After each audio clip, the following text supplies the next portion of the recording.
Shabbir loan का खौफनाक plan. Shabbir के टारगेट पर भारत के कई शहर। बांग्लादेश के ढाका में आतंकियों की बहुत बड़ी फौज। शब्बीर बांग्लादेश की जमीन से नेटवर्क खड़ा करके भारत में आतंकी गतिविधियों को दोबारा हवा देने की कोशिश कर रहा था, जिसे खुफिया एजेंसियों ने बेनकाब कर दिया।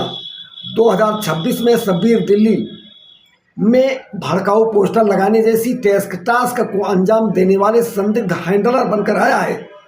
ढाका में राजनीतिक अस्थिरता का फायदा उठाकर लश्कर का नया मॉड्यूल तैयार किया, जिससे भारतीय एजेंसियां सतर्क हो गई। बांग्लादेश में सुरक्षित ठिकानों पर शब्बीर काम कर रहा है और युवाओं को कट्टरपंथ की ओर धकेलकर भारत में। बांग्लादेश में राजनीतिक बदलाव होते ही हिली सेना। 17 फरवरी को तारिक रहमान के प्रधानमंत्री बनते ही आर्मी हेडक्वार्टर में बड़े बदलाव देखने को मिले हैं। नई सरकार पुरानी व्यवस्था को उखाड़ फेंकना चाहती है। यूनुस सरकार में कुछ अफसरों का बड़ा बोलबाला था, लेकिन अब उनकी सामत आ गई है। चीफ ऑफ जनरल का पद भी नया हो गया है। तारिक रहमान सेना को अपनी मुट्ठी में करना चाहते हैं। जवाहरलाल नेहरू विश्वविद्यालय एक बार फिर जंग का अखाड़ा बन गया।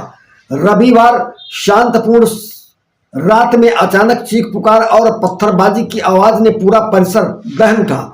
जब सभी लोग सो रहे थे तो जेएनयू कैंपस में छात्र संगठनों और कैंपस छात्रों के बीच खूनी संघर्ष छिड़ा हुआ था।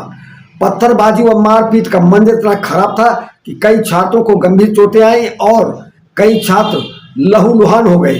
बताया जा रहा है कि एबीवीपी और वामपंथी छात्र संगठनों के द्वारा छात्र संघ के आह्वान पर कुलपति के इस्तीफे और निष्कासन आदेशों के खिलाफ छात्र प्रदर्शन कर रहे थे।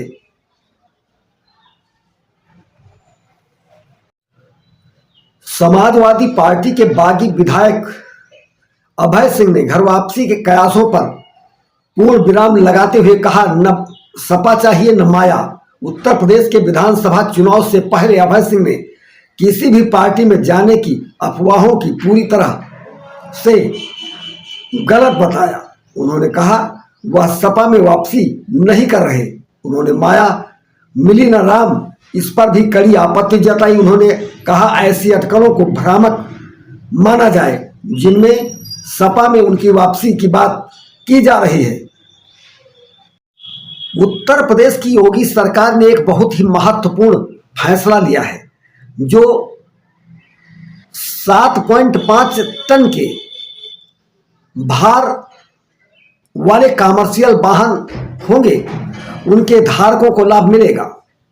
1 फरवरी 2026 से लागू इस संशोधन के तहत 7.5 टन तक के कमर्शियल वाहनों पर वन टाइम टैक्स का प्रावधान लागू कर दिया गया है। अब हर महीने टैक्स, चालान आदि के टेंशन से जिंदगी भर के लिए मुक्त मिल जाएगी और बार बार कार्यालयों के चक्कर नहीं लगाने पड़ेंगे। खबर गुजरात के कर्णावती से है, जहां पर एक हिंदुओं की भावना को आहत करने वाला मामला सामने आया है। यहां पर एक हिंदू परिवार की शादी में भगवान राम का भजन बजने के विरोध में भारी हंगामा खड़ा हो गया। मुस्लिम समुदाय के लोगों ने इतना उत्पात मचाया कि हिंदू बेटी की बारात वापस लौट गई तथा खुशियां मातम में बदल गई।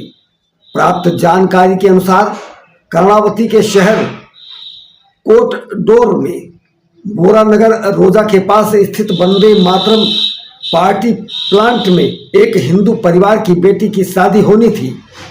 समारोह के बीच भगवान राम का भजन बजने के बाद पीछे रह रहे मुसलमानों ने आपत्ति दर्ज की और बाद में दोनों में वाद विवाद इतना बढ़ गया कि पथराव और मारपीट शुरू हो गई, जिसके कारण कई वाहन क्षतिग्रस्त हो गए। विवाद की जानकारी मिलते ही बारात आधे रास्ते से वापस लौट गई। अधिकारियों ने आश्वासन दिया है कि कानून व्यवस्था से खिलवाड़ करने वालों को बख्शा नहीं जाएगा।